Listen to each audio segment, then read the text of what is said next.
What is that? Hello, Daniel, can you hear me? Yes, I can hear you now. Hello. Good, thank you. All right, good. How are you doing?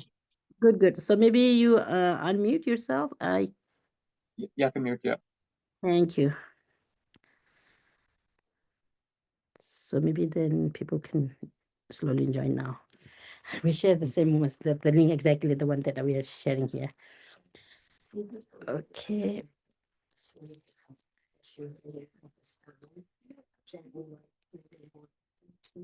Yeah. Yeah.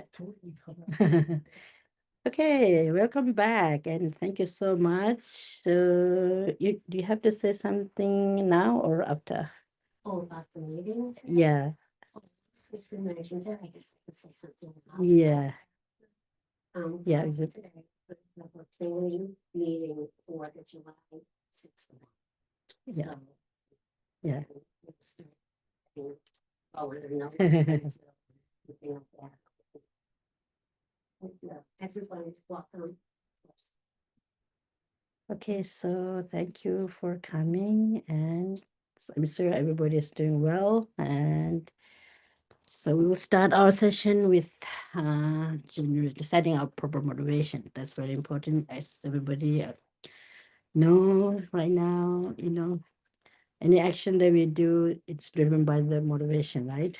So creating motivation is very important. So the motivation is to find maximum happiness, and then freedom, another word people use, and then very much kind of technical term, liberation, fearlessness. There are many different terms are there, meaning one like free from suffering and then the causes, and then achieve the maximum happiness, or the maximum happiness meaning technically it means like a Buddhahood, or to become a Buddha, to become an awakened one, to benefit for all sentient beings. So when you say free from suffering and its causes, so if you think about the Four Noble Truths, the first two truths, right? Truth of suffering and then the origin of the suffering. And what are they? Affliction, contaminated karma, and affliction. So then affliction, what are they? The root causes? Ignorance, meaning not knowing the reality as it is. We are so much a misconception with that. So you just think about that. I want to rid of suffering, but how can you rid of suffering? You can't really wash away, or you can take and throw away. We need to remove the causes, otherwise impossible. And then what the causes ignorance, aversion, attachment, jealousy, competitive mind. These are the main causes that bring us suffering. So the motivation is just whatever practice you do, we do it just to get freedom from samsara or the cycle existence, and to achieve the highest level of happiness, which is the working one, to benefit all sentient beings. Okay. And so we will do just visualize, of course, it's if you want, you could also visualize, the refuge field, all the Buddhas and Bodhisattvas, and then, if you have any particular individual that you consider to your, spiritual friend or teachers, you can visualize them as well, and then surrounded by all the Buddhas and Bodhisattvas in front of you in person. And then you are sitting in front of there. Here, when you say teacher, I would say like His Holiness the Dalai Lama and Buddha Shakyamuni. And they're surrounded by many, many, many enlightened beings from all direction, 10 direction. And you are sitting in front of them and seeking their sharing, seeking their blessing, seeking their protection to achieve that kind of state.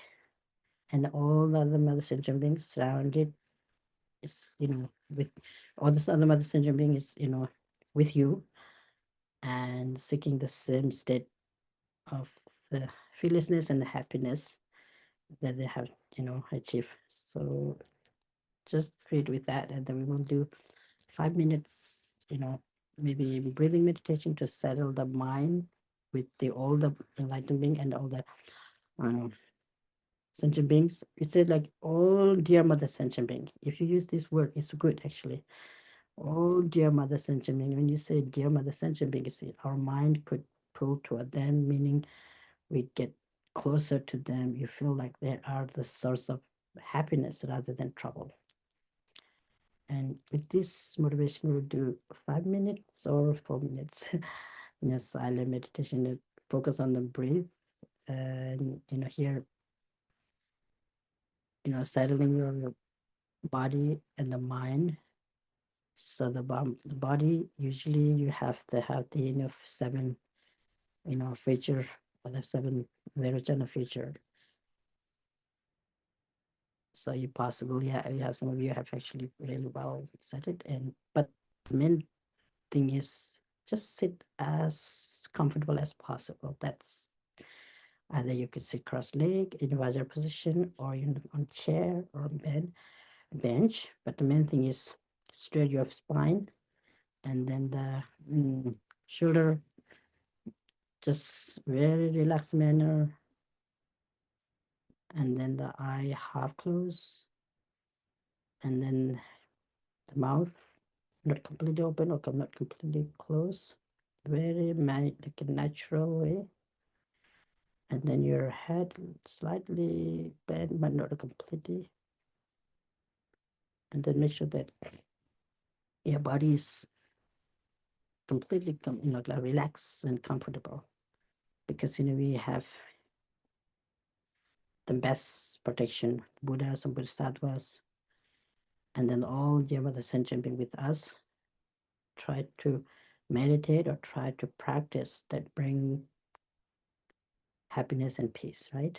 Okay, so and then with this motivation, do the meditation, focus on the breathing. And when you breathe, very naturally breathe out and breathe in, very natural way. And when you're breathing out or breathing in, very deep, okay? Breathe in from the nose, and then you can breathe out from the mouth or nose, whichever works well for you, okay? Okay, start. What, you ready? Good.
Okay, so thank you. And we will start our text, which is the 37 practice of the Bodhisattvas, right?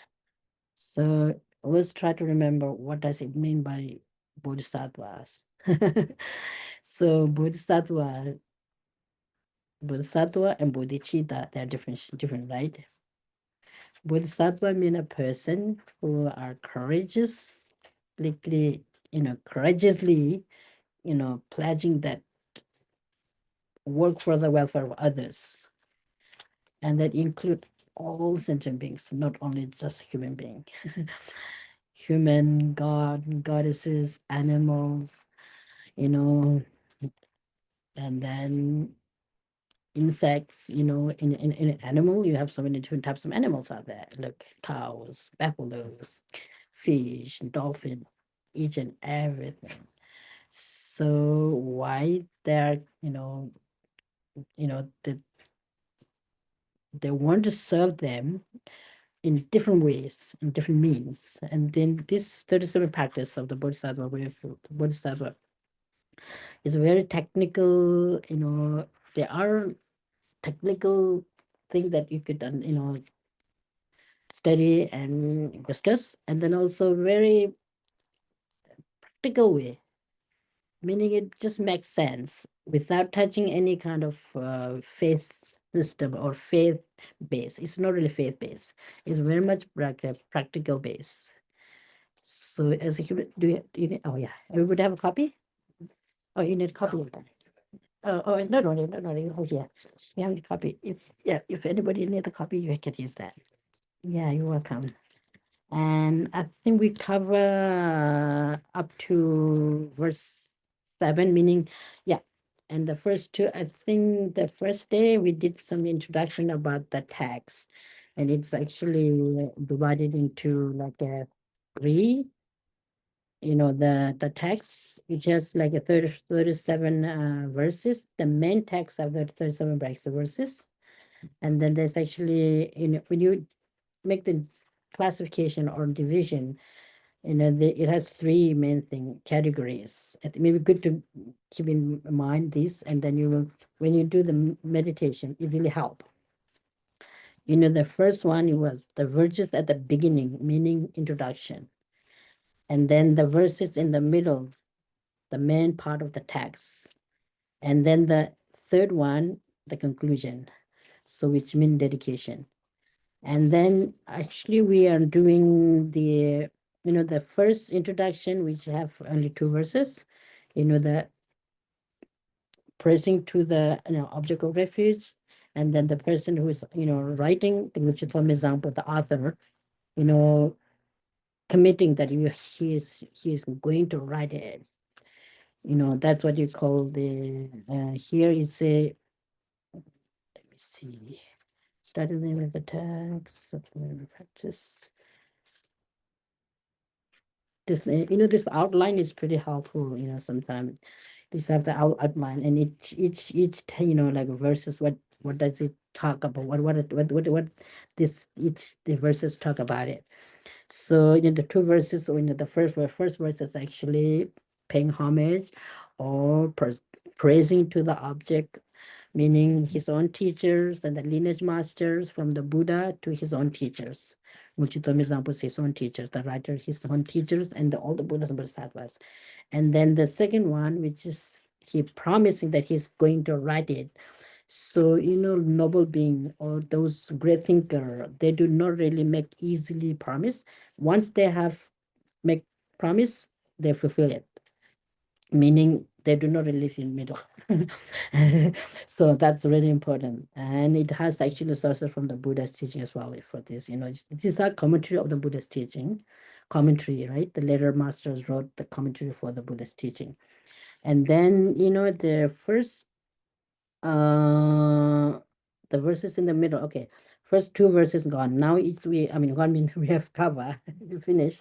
And then the second one, the outline. The second one is that verses in the middle. This commentary, which was given one great master, He's called Geshe Rinchen. He's a great teacher, but he passed away now. And gave this teaching at the Library and worked on archive in Dharamsala, and his translator is great. It's Ruth Sonam from the UK. And she used this term, virtues, meaning it's okay, it's a like a virtues meaning positive action or benefiting action rather than an harmful action. You can understand in different form, different ways with context, right?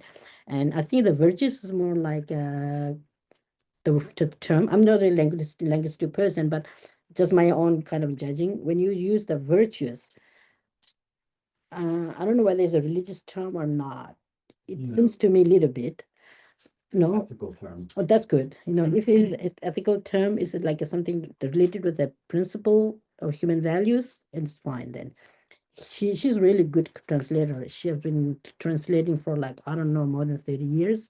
And then the audience are mostly foreigner. They come to Dharamsala, they come to Varanasi to study, Buddha's teaching to find some meaning for their life, meaning and purpose in their life, which is wonderful, which is really, like really, really precious thing, right? There are very few people think like this kind of thing. In the world. I mean, how many human beings on this earth? I don't know, maybe like 8 billions. Out of 8 billions, maybe how many millions? There were a couple million. I don't know, some millions are who are influenced with the teaching of the Buddha, which is based on compassion and wisdom and the principles that bring some purpose and some ease and some satisfaction in their life. It's very, very important. What is your purpose of life? People often ask this thing.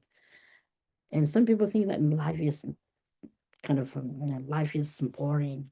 I don't want to live. And because of that, this, despair, hopeless sort of feeling that leads them to doing the wrong thing. So if we have to remain very optimistic all the time. And these verses really teach us, optimistic means be confident. We're human beings.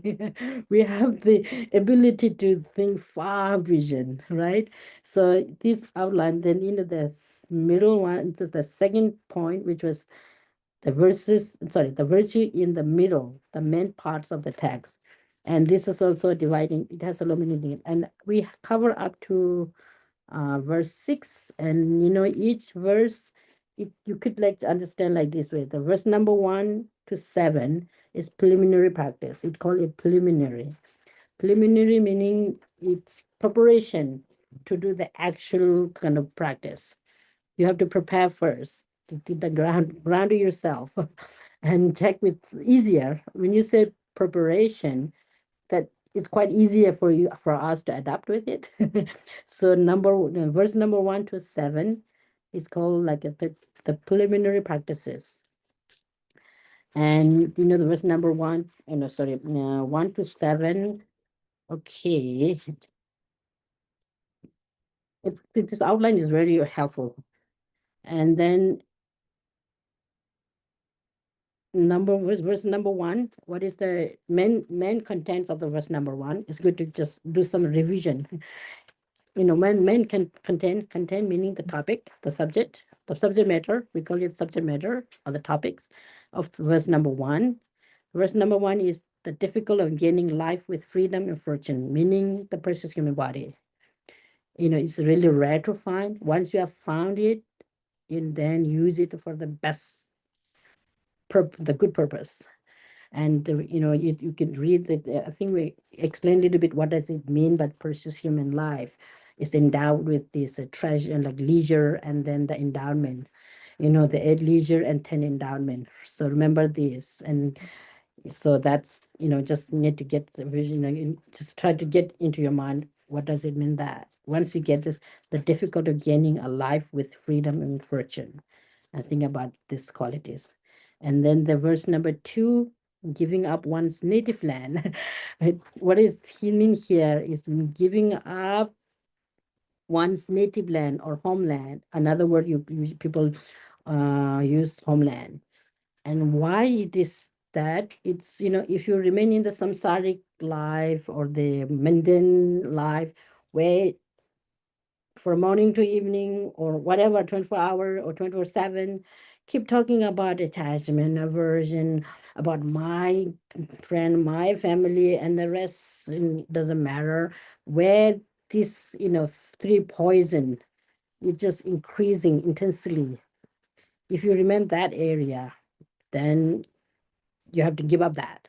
It doesn't really mean that give up your homeland, meaning give up your citizenship. No, it doesn't mean that. Give up your like a profession. No, it doesn't mean that. It means try to give up. Mean let it go. Let it go where this could be home, could be place, could be country, could be state, where this environment is not really helpful you. It's, let it go. Let it go. That's the second verse mean. And then the third verse, rely on solitude, meaning someone who really seriously wanted to do, like meditation, cultivate your heart and mind, and find some conducive place where you can do the practice properly. And this area is perfect, I think. Some people, they go to the mountain where they could see only some animals, birds, and maybe some leopards, and it just go away from the whole, where you find like everybody's engaging into indulging, right? And drinking, gambling, whatever, and it's whatever you talk, it just that cause you to, you know, make stronger for your negativities, and then your, the positivities declining, meaning ethical discipline, the knowledge about, and the compassion or the loving kindness that we have. If you remain in this kind of areas, like environment, there's a danger for declining our qualities for the beginner. But someone who have realized samsara, how is it, they intentionally go to see this, and then they can find the how, in what way they can serve better. So we have to make very smart to make the differentiation what it mean. And then verse number 4, being mindful of impermanence, and then think about the impermanence of life.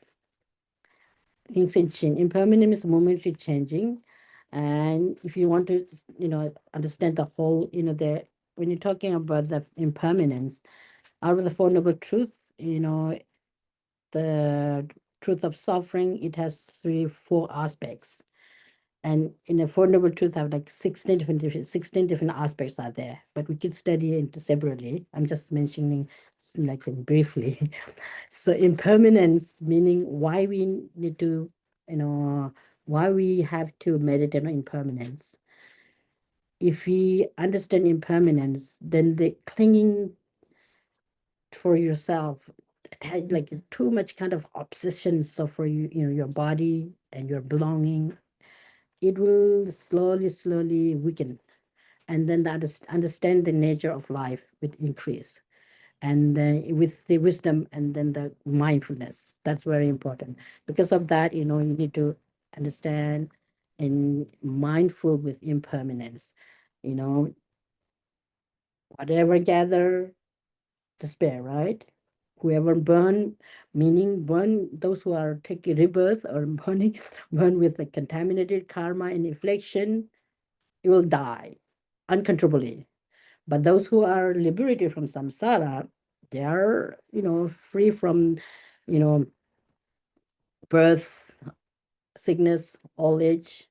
They're free from them because they are free from suffering, which is, the something, the manifest kind of suffering, or the manifest of the samsara. And then the causes of the, samsara or the suffering, you know, ignorance, attachment and aversion, and this, so they are free from that. So because of that, they have found the ultimate peace, and there's no, reason for them to take rebirth uncontrollably. Okay, being mindful of impermanence.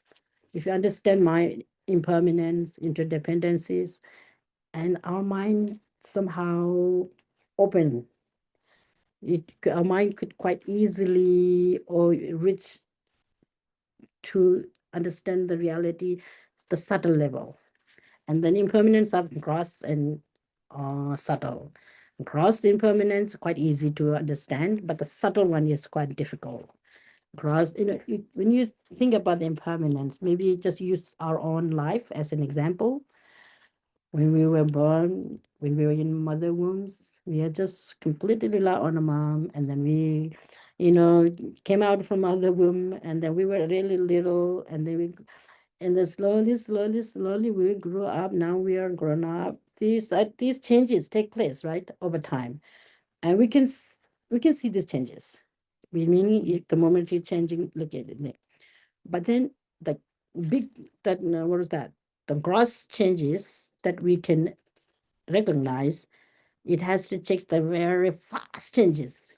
And then if someone is really good about quantum physics, I'm not really that good. I did little study, but I couldn't get that much about this, checking about the momentary, just the fast changing things. You divide like in different kind of segment timing. 1 hour have 60 minutes, and then the 60-minute made of what? How many second? No, one hour is made of, let's say, 60 minutes, right? The minutes is made of what? Second. And then the second millisecond. But the very shortest moment, the very millisecond moment, are we able to really recognize or not? Quite difficult, no? I feel like the second you actually try to recognize it, you lose seconds off. So our life is moving so fast, but we are not really recognizing it because it's really moving so fast. Because of that, the very, very fast, and because of that, we could see there's so many changes coming up, right? The gross thing, actually, you can see by our own eyes, actually. For example, if there's a house, where we're all houses, it's just maybe in a few minutes or a few seconds, it will collapse. And we can see sometimes this happen. Oh my gosh, yeah, you maybe have heard the news about this air crash, in Air India crash. Oh my gosh, it's so sad. How many people die? See, oh my gosh. I think 240 plus. And then, someone was sharing about this on family photos, and a couple who was based in the UK, and there's three beautiful children, and they planned for, very good example of impermanence. And he was working so hard to bring his family to the UK, settle there, give the best education, and just in a second, it's gone. Wow. Very sad, no? So, what you can do, you can pray. Other than that, we have nothing to do. We can't really do anything to do other than prayer, or I don't know, just share a little kind of emotion. I don't know whether to have or not. Empathize, yeah, empathizing with them, condolences for the families and the friends. It's so sad. It really, really sad. This always happen. This always happen. You never know that will happen to us today or tomorrow or the evening. So then you need to think about that. You just be prepared that when you die with happily, meaning get some kind of long-lasting peace for the mind, so that you could have better future life. Doesn't matter whether you believe in this incarnation or not, the rebirth system or not, the consciousness will continue no matter what. The consciousness will continue no matter what. Our gross body, made of parents, and this bones, and the flesh, and the bloods, and it's composite of, what is called, it's a collection of elements, or collection of five aggregates, and it is quite gross. It will, you know, we can separate it anytime. This one verse, this one actually, the mindful impermanence, using the consciousness as a guest, and then the body, the physical body, as a guest house. So very temporary. Why use that in guest and guest house?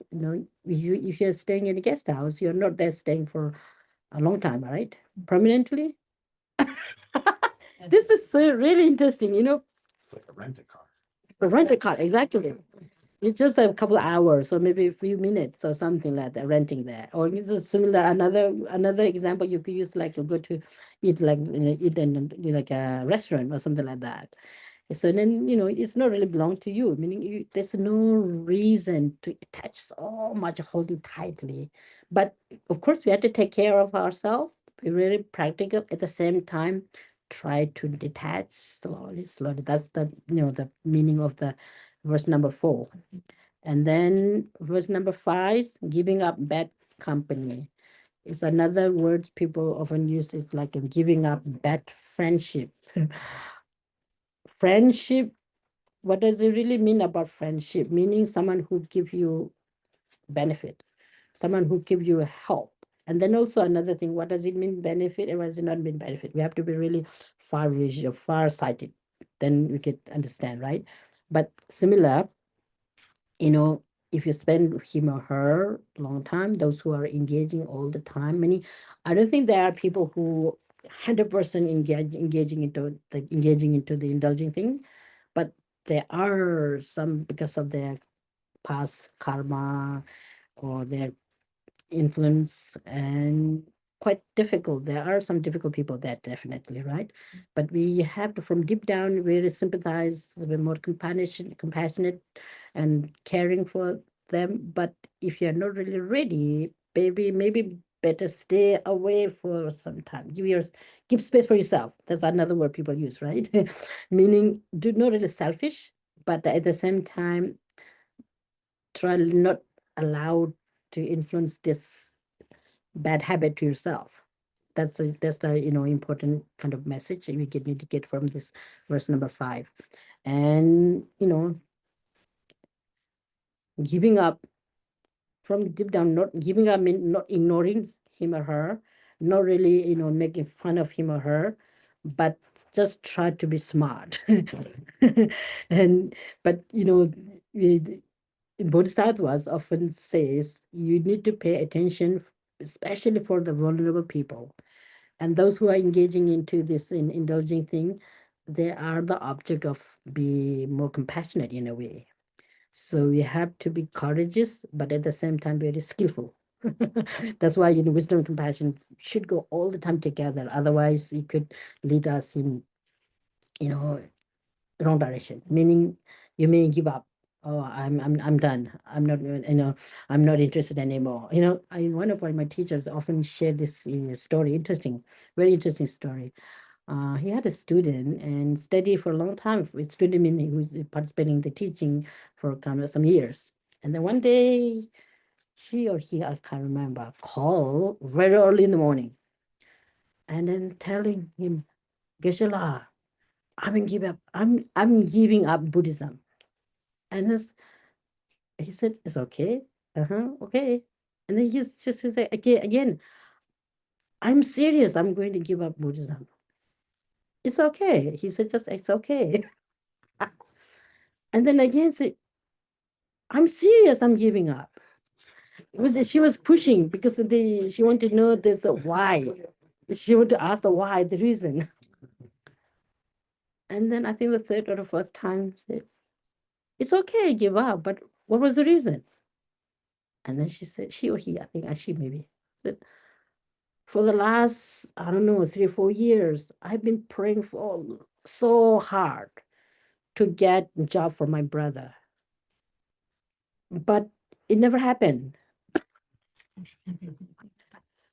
So I'm going to give up. I'm going to give up Buddhism. What does that mean? This is a wrong prayer, right? I mean, I wouldn't say wrong, but it's not proper way to pray, right? If if your brother or sister or family need a good job, they need to study, they need to be practical and do the good job in like getting the whatever the job you're seeking, not really praying for the Buddha. Of course, people offer do some prayer. It is very much kind of common in Tibetan and the Himalayan culture. When they study hard, when the exam approaching, it's quite common that people go to the temple and offering butter lamb, incense, praying. it's good. Yeah, of course, they may, help, they may, benefit, but 99% we have to make our own kind of, effort. So, Buddha says, like a Buddha is what the verse that Buddha said, I can show you the path. I can show you the path how to get your freedom, but I can't lead you to there, right? When I meaning I can't really what is that? I can show you the path to get freedom, but I can't really transfer my realization to you, and I can't really wash or remove your stain, mental dirt by his hand. This is the statement that Buddha have given. And then he also said, be your own master. You can rely on my teaching, but not you do not really be kind of devoted to me as a person, but try to be devoted on my teachings. And then the teachings also not really take as kind of face value. You could just do a lot of experiment. You can do a lot of analyzing, and say like same as the goldsmith when they check whether it is the purity of the gold, whether the gold is gold or not.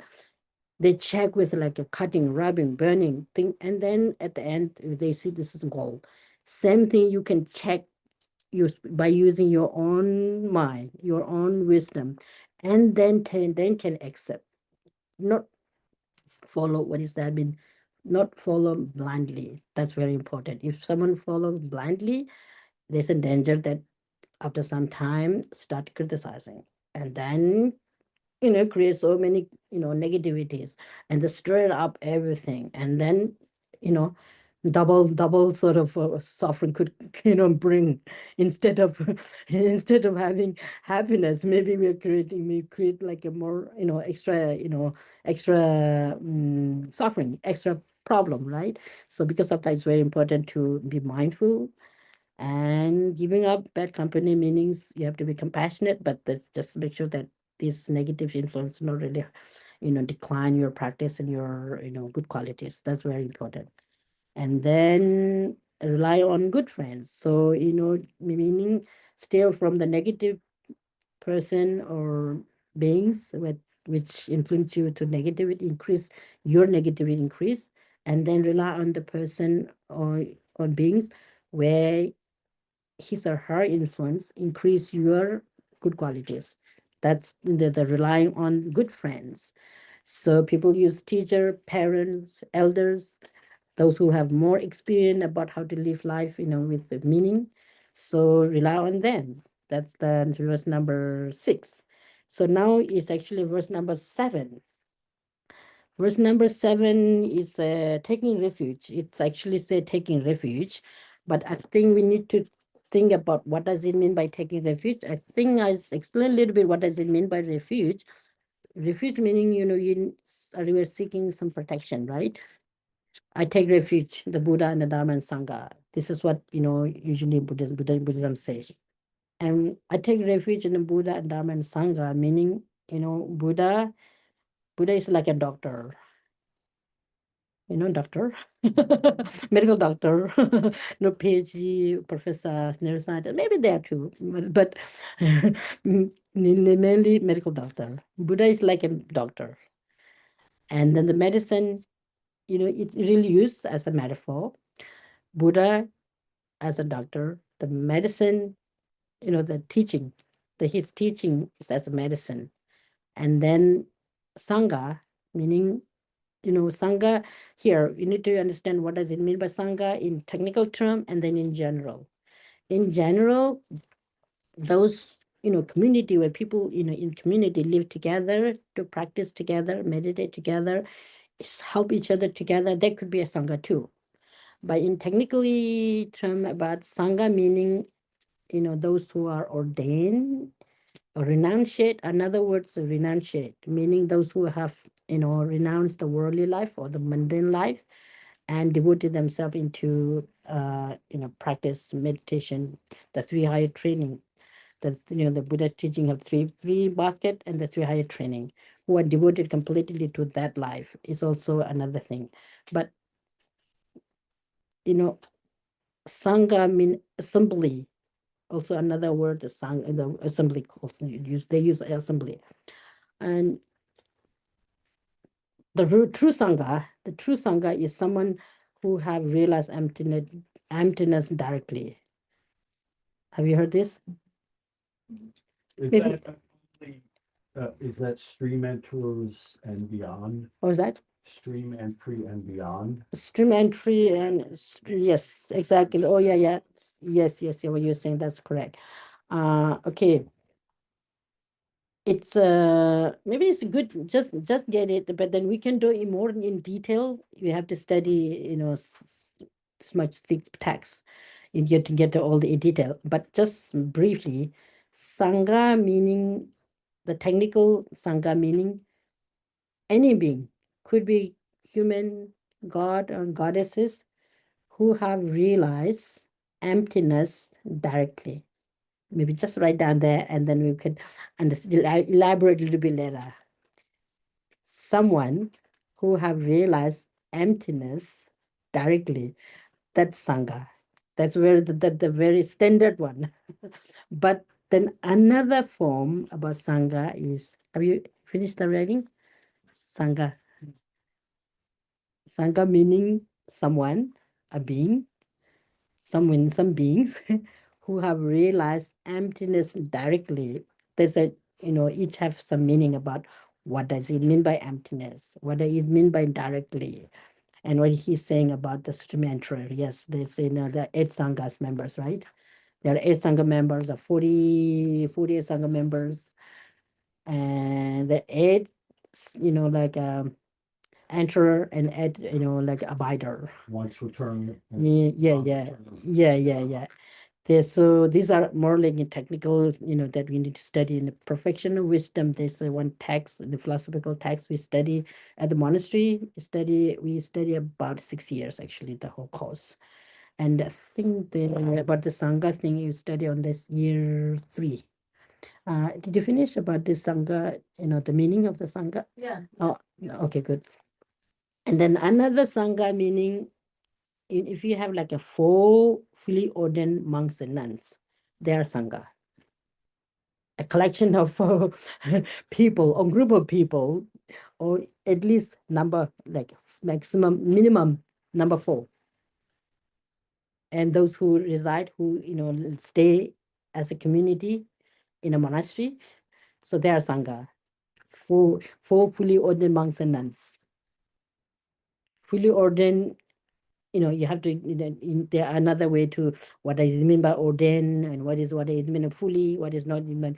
There are, like, when you get the ordination, like become a monks and nuns, there are three steps when you get to the ordination. So, but it just keep in your mind that Sangha, there's a different way of understanding, monastic or lay who live together in community and practice the Dharma or the spiritual practice together. There's a loosened sort of ansanga. And then the second one is fully ordained monks and nuns, minimum number 4, who live together, sharing food, sharing the shelter, and helping each other, especially when they get, like a sick, or any shelter they need, any help they need, just help each other. That's another Sangha. That's another, kind of definition or meaning of Sangha. And then the very technical one, the standard one, someone who have realized emptiness of selflessness directly, that's the real Sangha. This is Arya being. Another term, all Arya beings are Sangha. The 3 jewels, triple gems, right? 3 jewels of the triple gems. Buddha is fully enlightened being. Dharma is like the nectar, the teachings. And the teaching have 2, the realization and the verbal teaching. Too much? I'm sorry. Dharma and Sangha. I'm sorry. I'm 3 jewels. Yeah, the 3 jewels. Another word people use, triple gems. In Sanskrit, Triratna. It's pretty nice one actually. Three Ratna. Three Ratna. So Buddha, Buddha means they have like a very technical, long definition out there. But in general term, you just understand Buddha means a fully awakened being, meaning a person who have rid of all the negativities, meaning affliction and cognitive. The obscuration have two. Obscuration to get liberation or freedom. And then another obscuration is called cognitive obscuration. Afflictive obscuration, and then cognitive obscuration. Cognitive, okay?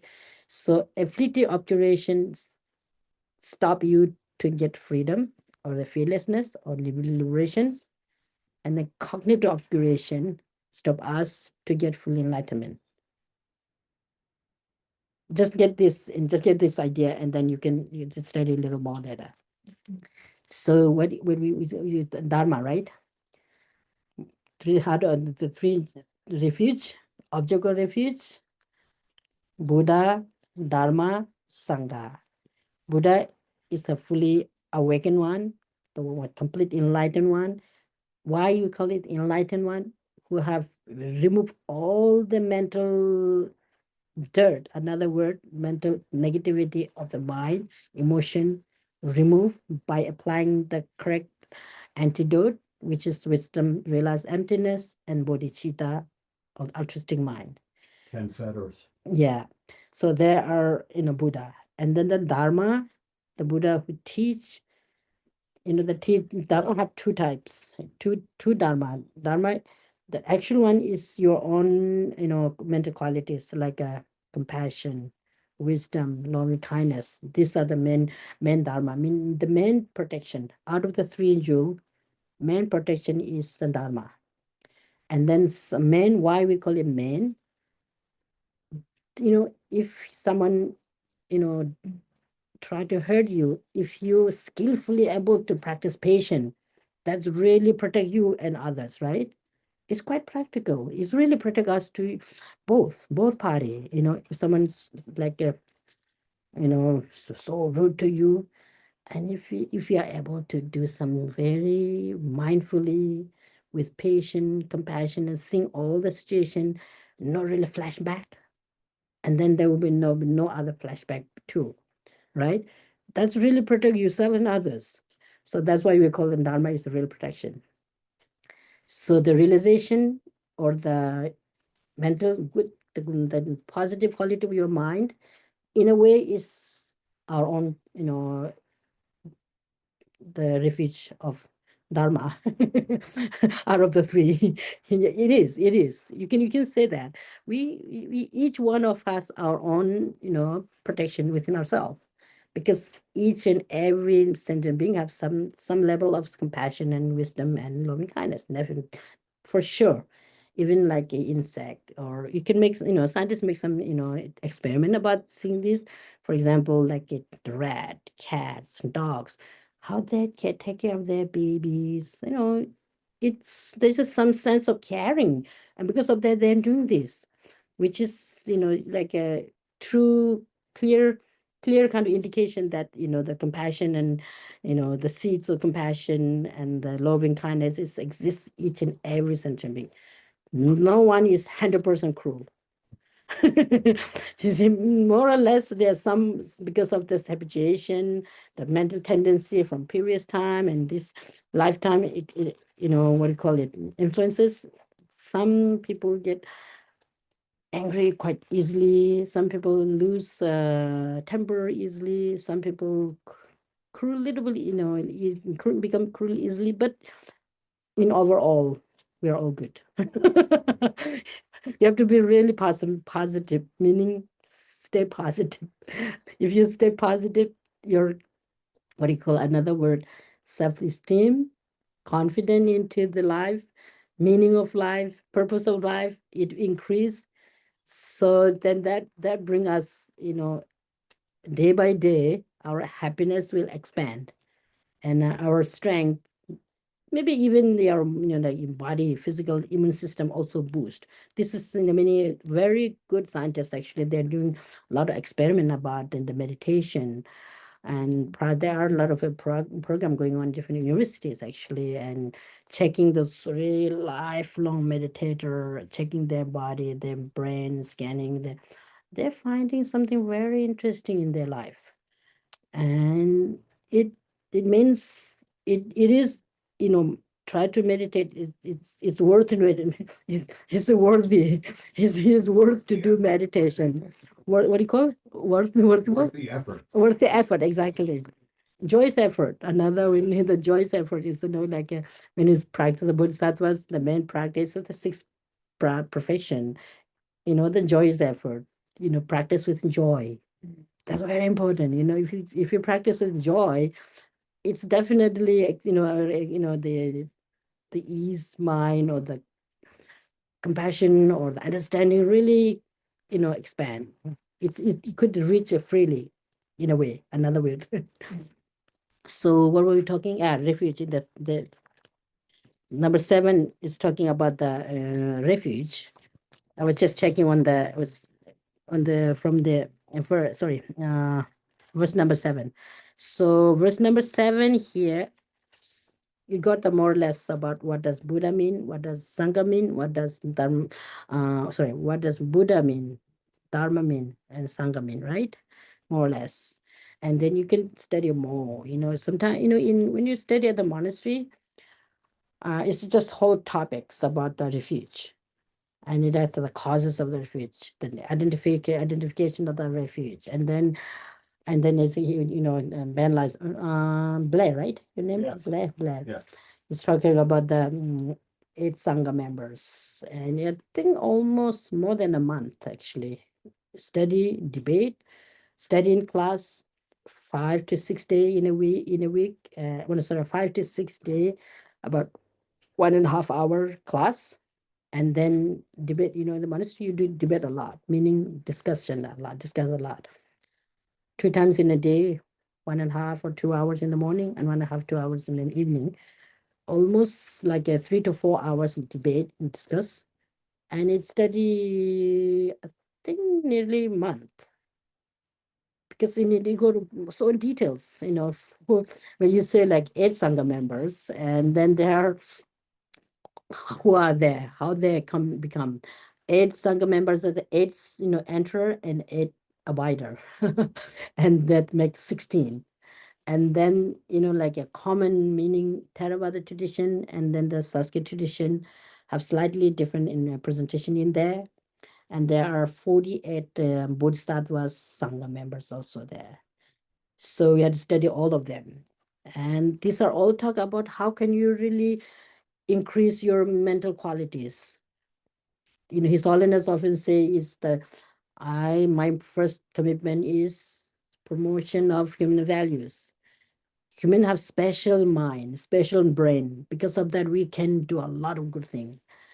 So, all the Sangha members, we can become really good Sangha member by, study them and then apply them. This is what we, in the Buddhist teachings teach us. Yes, the Buddhist teaching never teach people to, you should, and I mean, there are some people, what do you call it, traditionally been Buddhist for like maybe 1,000 years. We have this, making offering, prostration, doing, like a circumambulation, rituals thing are involved too. But each and everything have some significant reason there. For newcomer, meaning, it's quite new. For the example, for the West, right, in America, Europe, I guess some people are saying it's not that new. I don't know. You have to study. You need to do some research about that. And have you heard Alexander the Great? Which century? Do you know? A few cases actually was, I think, whether they have done any kind of thorough research or not. It's much early time. He traveled Europe, America, I don't know, wherever. He took some, the elements of the practical kind of practice of from, I don't know, from India to the West. This is I heard from one Geshe saying that it does. It's the essence of the teaching is the essence of the Buddhist teaching actually is a part of our life. So then human beings live, we may have slightly different colors or the hair colors or the slightly different culture, but in reality, we are all human beings, right? No matter what, whether you are different, shape, body, the different shape of the body is also within our own family have different things, right? If it's the same parents, sister and brothers, they have their own slightly different, physical feature. So, I mean, especially these days, all this technology, the connectivity, it makes us really, we can look the positive side. It makes us so close each other, right? You can just connect instantly. And I often say that this is the power of our interdependency in a way. you know, Have you heard that some people believe that Jesus Christ was a Buddhist monk? you never know. His You never last know. years, he You spent- never really know. There's recorded, I think, 17 years unrecorded life, and some people Possible, really he spent possible, really those possible. years in a Tibetan monastery. Yeah, in Buddhist explanation, in Buddhist teaching, the explanation about the Buddhas and Bodhisattva. Here we're talking about Bodhisattvas, right? Bodhisattvas can appear in many different forms. So Jesus could be enlightened being and appear in those who have, special kind of connection with him and serve by the name of Jesus.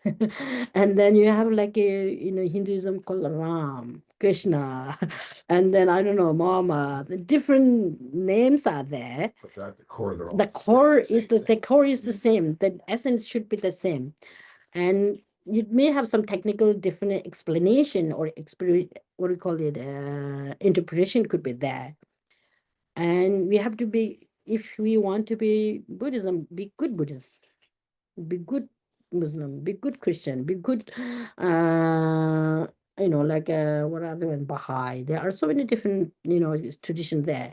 It's served for humanity for a long time, and it is serving right now, and it will serve for the future definitely. But do not really. The thing is, the three poison need to be minimized. Three poison need to be. We have to identify the three poison. What are they? It's not really somewhere outside, like the plant. It's not plant poison. Yeah, the plant poison. If you get touch on it, get a little itchy. But if our mind, ignorance, attachment, aversion, if these go thinner, weakener, and the positivity is like increasing, off, go for it. Why not? So these are, exactly what you're saying. And it's very important to just keep open-minded. Say religious harmony is very important. Work together. The religions is not really, maybe some people get a little annoyed because they're lazy, I think. We are lazy, I think, too. When it's very hard to understand and you have to put some effort, and we do not really put effort because of laziness. And there are three different types of laziness are there. Just delaying or indulging into like very minimal kind of, temporary happiness or temporary pleasure that we get. And these are laziness. Yeah, so because of laziness, then it's not really try to understand what exactly this means. So anyway, where we are, yeah, we need to finish number 7 and 8. I thought I planned to finish number 7 and 8, but at least just, these are the meaning actually. Number 7, bound himself in the jail of samsara. This translation uses jail of samsara. It's same. The same. Oh, good. Bound himself or herself. Not really, bound himself in the jail of samsara. Here you call using jail, prison, whatever. What worldly God can give you protection? Therefore, when you seek refuge, take refuge in the three jewels which will not betray you. This is the practice of bodhisattvas. So you have to make really clear distinction between what does it mean by God here. it's really, what do you call it? Let me see. Bound himself in the jail of cycle existence. What whirling God? Whirling God mean here. And there could be the bad spirit in, I don't know who are there. There's some human being, I guess. There are some, I think we just label it. I'm not sure that they have what. I don't quite get the word you said. They could be they had something. Spirit. Spirit. Spirit. Spirit. My pronunciation is a little SPRIT, spirit. Do you believe in ghosts? Do we have ghosts existent or not? No, I mean, but yeah, in the Buddha's teaching explanation about ghosts is your own Mara is a ghost, meaning your own mental dirtiness is the Mara, but they can manifest into ghosts. But from beginner, they could have some external thing, because when the little infants, they need a lot of protection from outside, right?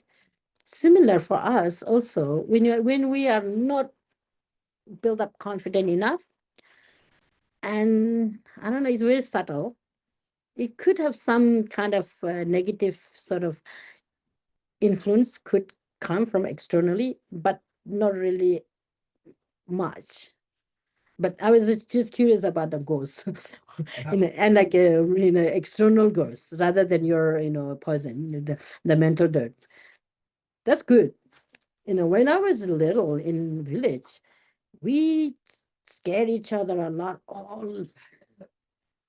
especially at dark night. And we, of course, the children love to play, no matter whether it's dark or light or daytime or morning or evening. But especially in the winter, when you get like a snowfall long, a lot of snow, and then there's nowhere to go, then what do you do? We would play in dark, right? And then there's each other, scare each other. Don't go in that dark room, there's ghosts. And some people really believe in that. Some children believe that, and they freak out and cry, start this kind of thing happen.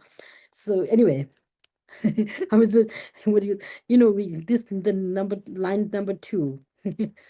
Bound himself in the jail of cycle existence. What worldly God can give you protection? Worldly God mean, and there are some, maybe I don't know, self. It's hard to say. Anyway, leave it. There are authentic tradition, good teachers, just like in Jesus, Buddha, Krishna, Ram, I don't know, whatever other tradition we have. Their motivation, they are embodiment of the compassion and wisdom, definitely.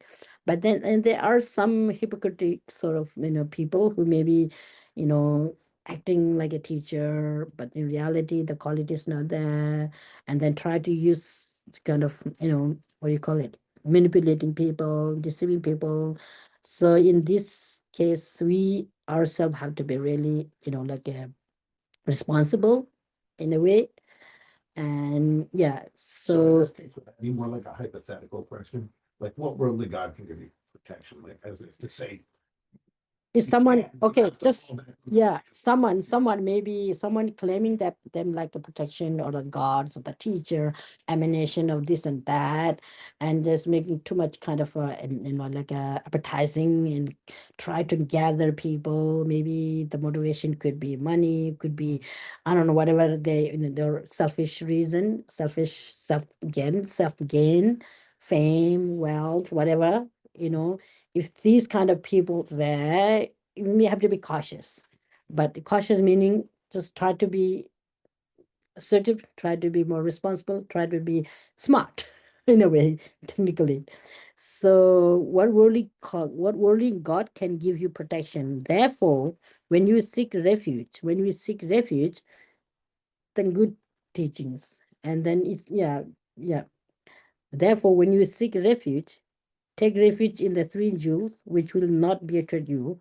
This is the practitioner of Bodhisattvas. So, anyway, yes. So, I gave you what does it mean by the protection, object of protection. right? The Buddhas and Dharma and Sangha, who are there? What are there? We, our own goodness, our own basic goodness. Another word people call it Buddha nature. In the teaching, it's a Buddha nature. Our own Buddha nature is our protection. And then the people or the Buddhas and Bodhisattvas, His Holiness the Dalai Lama, and the Buddhas and many other good teachers who are explaining how to activate, how to nurture our own Buddha nature. It's a teaching, right? And those people surrounded with us and helping each other to sort it out the problem and gain the knowledge, they are our Sangha. So no matter where you are, could be in church, could be in synagogue, could be in, I know what you other one called mosque, could be in temple, could be in monastery, could be in your own house. That's very open minded. Keep it that way.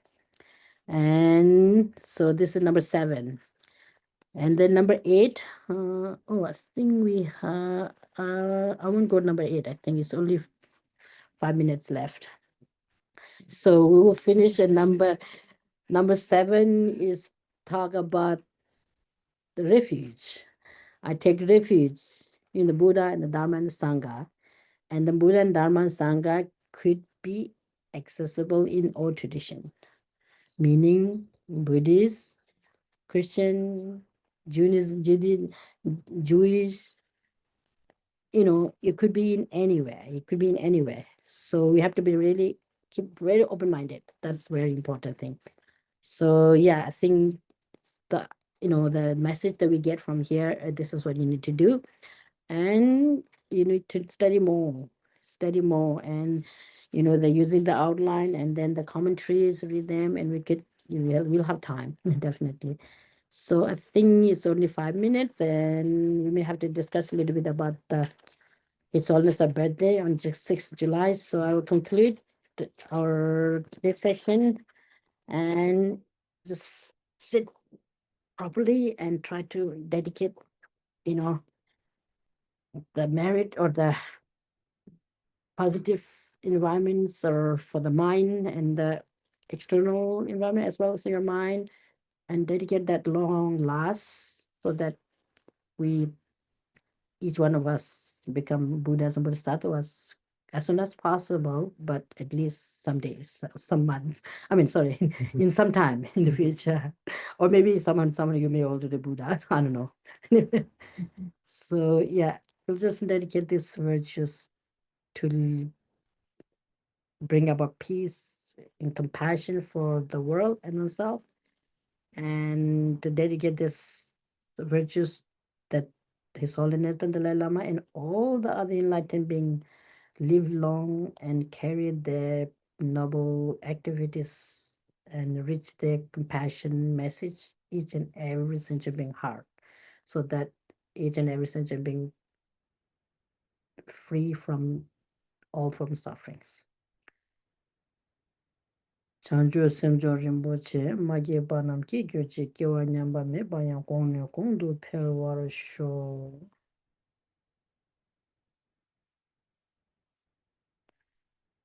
Okay, thank you so much. Thank you. Thank you.